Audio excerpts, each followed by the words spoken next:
Bismillahirrahmanirrahim. Assalamualaikum warahmatullahi wabarakatuh. Perkenalkan, nama saya Dendi Kusmana, biasa dipanggil KJ atau Bakung. Sebelumnya, jangan lupa like, comment, and subscribe.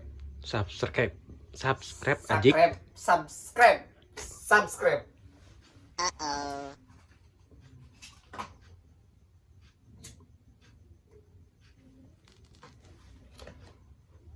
Oke, pada kesempatan ini, video ini, saya dikasih mandat sama yang punya akun nih, akun channel YouTube Novanik Japanese.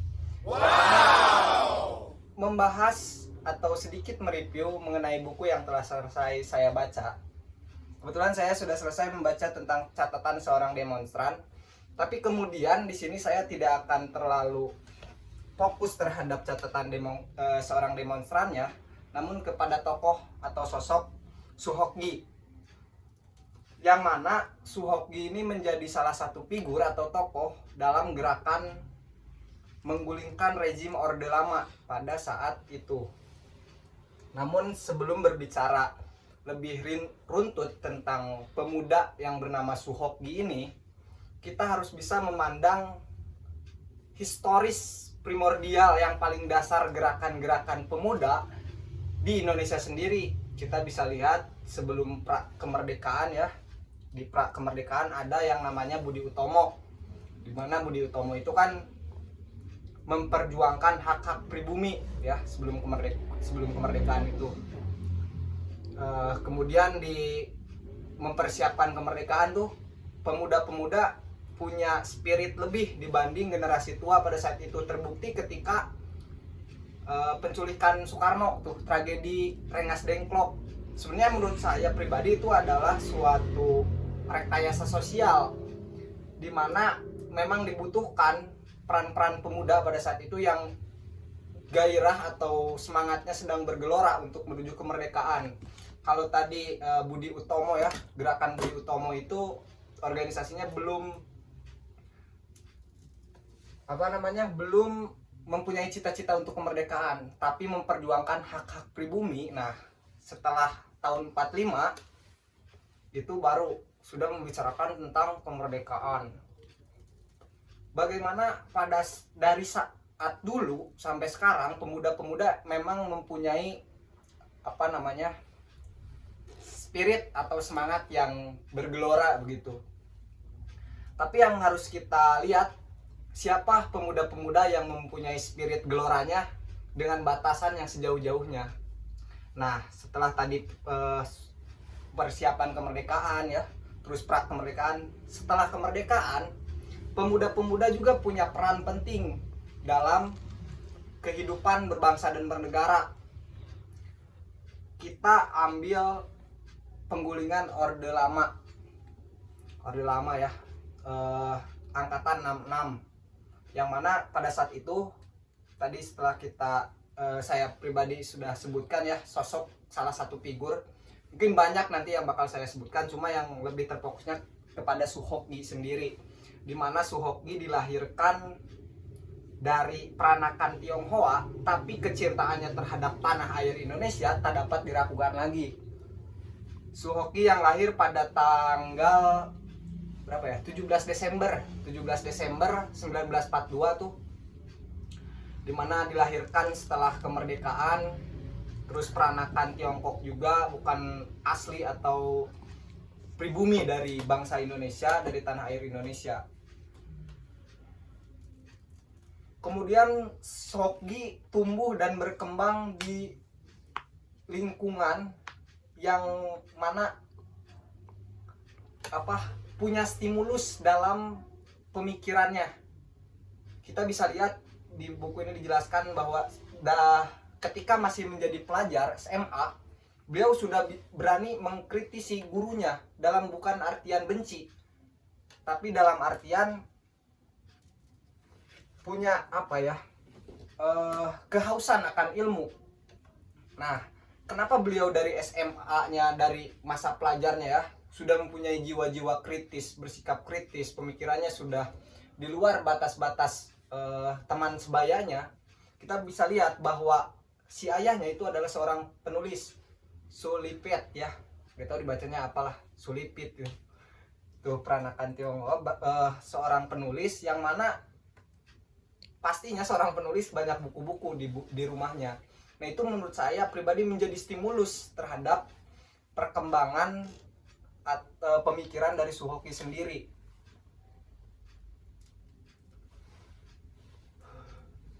Terus beranjak ya ke remaja, masuk kuliah. Tapi sebelumnya ada cerita menarik di ketika Suhoki masih pelajar ya di SMA gitu, SMP itu. Ketika beliau mendapatkan nilai jelek karena gurunya tidak tahan kritik terhadap apa yang disampaikan Suhoki. Suhoki menuliskan bahwa guru bukan dewa dan siswa bukan kerbau. Guru yang tak tahan kritik boleh masuk keranjang sampah. Nah, dari kata-kata tersebut juga menunjukkan bahwa Suhoki dari sejak pelajar itu sudah kritis, sudah menulis juga. Nah, itu mungkin yang bisa jadi contoh yang patut ditiru oleh generasi muda pada saat ini. Membaca, menulis, bukan berhitung. Membaca, menulis, terus merefleksikannya dalam kehidupan atau dalam realita. Nah, ketika beliau beranjak ya dari masa remaja ke menjadi seorang aktivis lah, karena mahasiswa identik dengan idealismenya. Beliau kuliah di Fakultas Sastra ya, Fakultas Sastra di UI, Universitas Indonesia. Kalau saya di Universitas Al-Ghifari Bandung, jurusan farmasi. Tapi tidak menutup kemungkinan saya mempelajari itu atau meniru idealismenya beliau. Nah, ketika beliau menjadi mahasiswa, beliau adalah seorang yang idealis dengan mematok idealisnya itu dengan batas yang sejauh-jauhnya. Dapat kita lihat ketika beliau aksi sebagai konseptor dalam aksi dalam menggulingkan rezim Orde Lama. Secara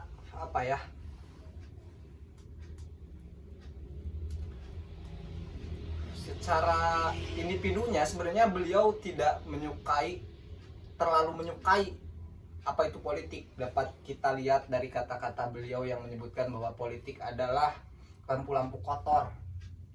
Namun ketika kita udah terjun, maka berenanglah.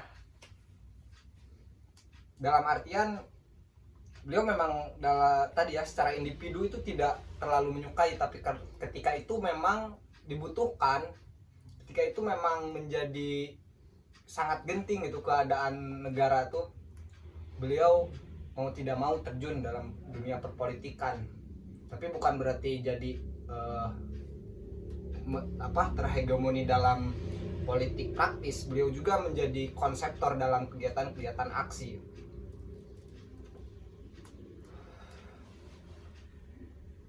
Suhoki selain menjadi seorang idealis, dalam katakanlah di buku ini kan, dalam bukunya juga sudah disebutkan bahwa catatan seorang demonstran. Menurut saya ini adalah suatu gamblang lah, referensi buat mahasiswa baru yang nantinya bakal menjadi penerus. Jadi tadi ya, lahirnya seorang aktivis ya, Suhoki seorang aktivis dalam kegiatan demonstran. Beliau sebagai konseptor dalam aksi-aksi yang dilakukan Fakultas Sastra pada saat itu. Kemudian selain sebagai seorang aktivis dalam demonstrasi, beliau juga sebagai pegiat alam. Ini nih kenapa saya suka atau mempunyai empati lebih gitu terhadap Suhoki, karena background beliau juga sebagai pegiat alam, yang mana menjadi salah satu perintis atau pendiri Mapala UI pada saat itu bersama kawannya, yaitu Herman Lantang ya. Bicara Suhoki ya, beliau yang mempunyai idealisme dengan batasan yang jauh-jauh, dengan batasan atau patok yang sangat, dengan batasan yang jauh gitu.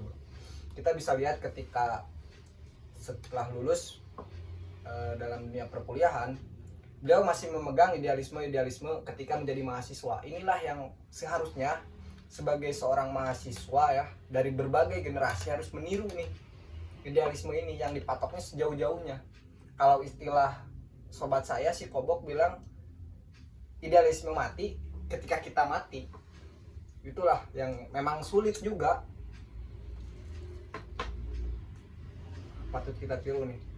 Kita dapat lihat ya keidealismean Suhokgi dibatasin jauh ketika kawan-kawannya ketika udah lulus dalam dunia kemahasiswaan, masuk ke ranah politik, menduduki jabatan-jabatan strategis sebagai pejabat.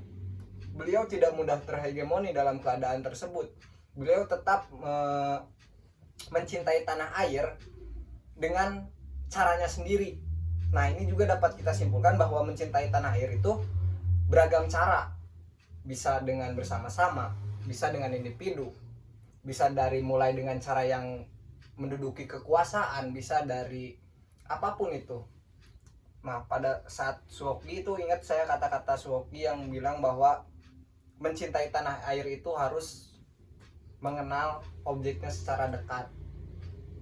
Itu kata-kata Suhokgi yang terngiang di kepala, yang mana sehingga tidak terjadinya kemunafikan. Kita bilang cinta terhadap tanah air sementara kita tidak tahu keadaan atau realitas tanah air. Ya tadi ya, selain menjadi seorang aktivis, beliau juga adalah seorang aktivis pegiat alam. Beliau suka menjelajahi gunung. Dapat kita lihat pendakiannya ke yang lebih sering itu kan ke Pangrango ya. Beliau menyukai suasana lingkungan di Lembah Mandalawangi, sampai-sampai beliau menciptakan puisi untuk Lembah Mandalawangi. Pernah juga ke Ciremai, pendakian Ciremai, ke Semeru juga.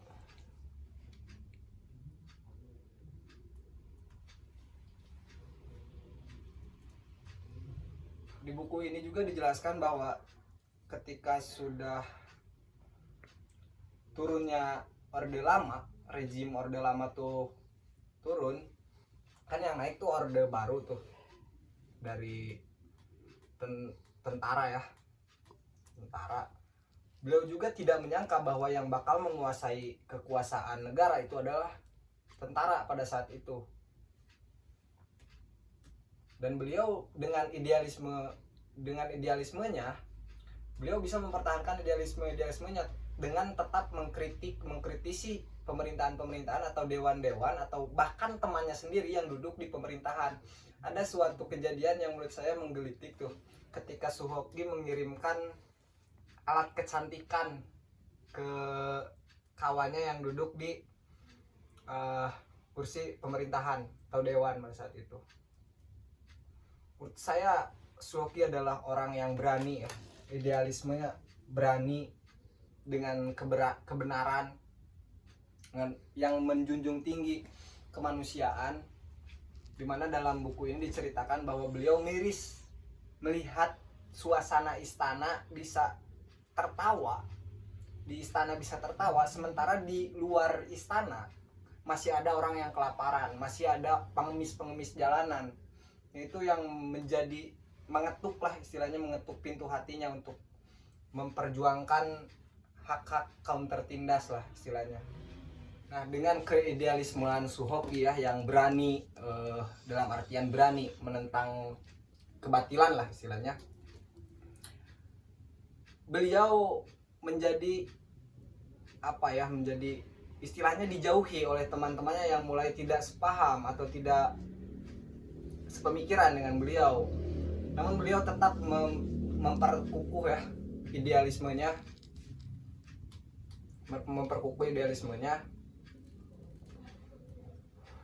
yang mana beliau ingat kata-kata temannya yang siapa tuh lupa lagi saya, bahwa menjadi seorang idealisme itu adalah seseorang yang sendirian. Kesepian itu adalah suatu konsekuen, dan beliau adalah berani menghadapi hal-hal yang tanda tanya.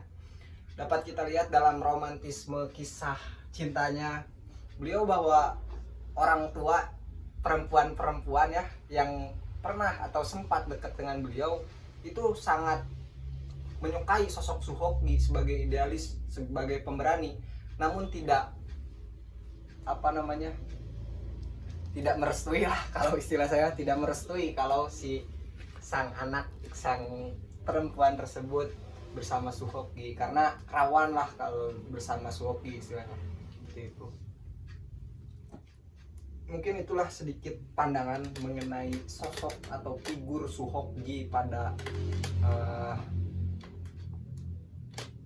gerakan ya, 66 angkatan 66. Mungkin tidak secara gamblang ya, karena saya tadi titik fokusnya terhadap Suhoki sendiri, di mana beliau adalah seorang aktivis dalam demonstrasi, kemudian aktivis pegiat alam juga, yang merupakan pendiri dari Mapala UI.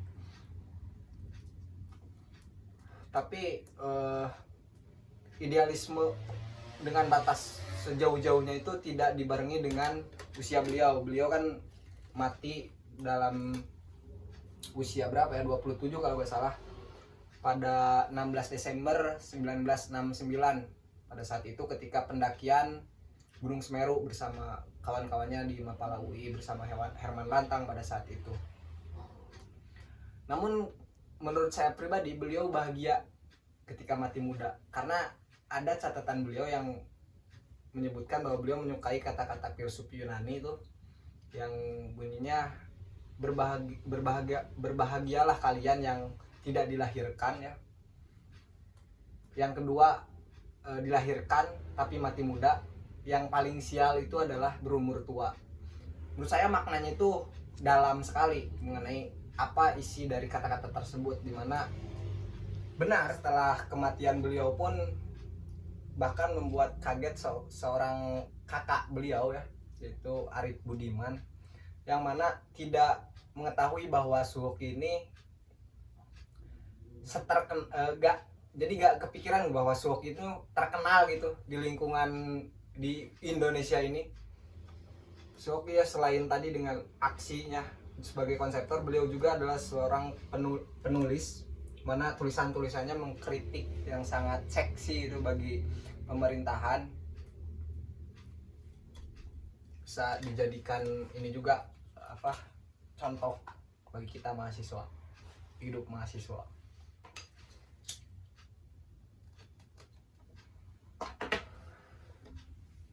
Mungkin itu ya sedikit gambaran mengenai Suhoki. Menurut saya tidak rinci, saya lebih menyarankan yang nonton video ini untuk langsung aja membaca bukunya Catatan Seorang Demonstran yang diterbitkan oleh LP3S ES, biar nanti diskusinya lebih enak. Bisa langsung aja datang ke ini nih, channel YouTube Nobaden Japanik. Jadi saya temen nih. Sekian mungkin review singkat sih, sebenarnya sederhana. Saya lebih mengharapkan kawan-kawan atau sahabat-sahabat yang udah nonton ini untuk diskusi bareng saya aja di sini berdua, biar selaras gitu bersama-sama, biar saling meluruskan bahwa Suhoki itu gak gini tapi gini, itu lebih mantap lah. Terakhir dari saya sedikit membacakan puisi dari Suhoki sendiri yang ditulis pada hari Selasa 11 November 1969. Ini sebelum kematian beliau ya. Dalam mencari makna, beliau sering menulis juga kan di buku catatannya. Kenapa buku ini juga disebutkan Catatan Seorang Demonstran, yang berisi catatan-catatan harian beliau. Ada orang yang menghabiskan waktunya berziarah ke Mekah. Ada orang yang menghabiskan waktunya berjudi di Miraja. Tapi aku ingin habiskan waktuku di sisimu, sayangku. Bicara tentang anjing-anjing kita yang nakal dan lucu, atau tentang bunga-bunga yang manis di lembah Mandalawangi.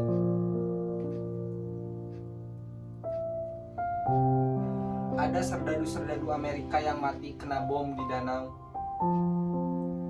Ada bayi-bayi yang mati lapar di Biafra. Tapi aku ingin mati di sisimu, manisku. Setelah kita bosan hidup dan terus bertanya-tanya tentang tujuan hidup yang tak satu setan pun tahu, mari sini sayangku. Kalian yang pernah mesra, yang pernah baik dan simpati padaku. Tegaklah ke langit luas atau awan yang mendung. Kita tak pernah menanamkan apa-apa. Kita takkan kehilangan apa-apa. Terima kasih. Assalamualaikum warahmatullahi wabarakatuh.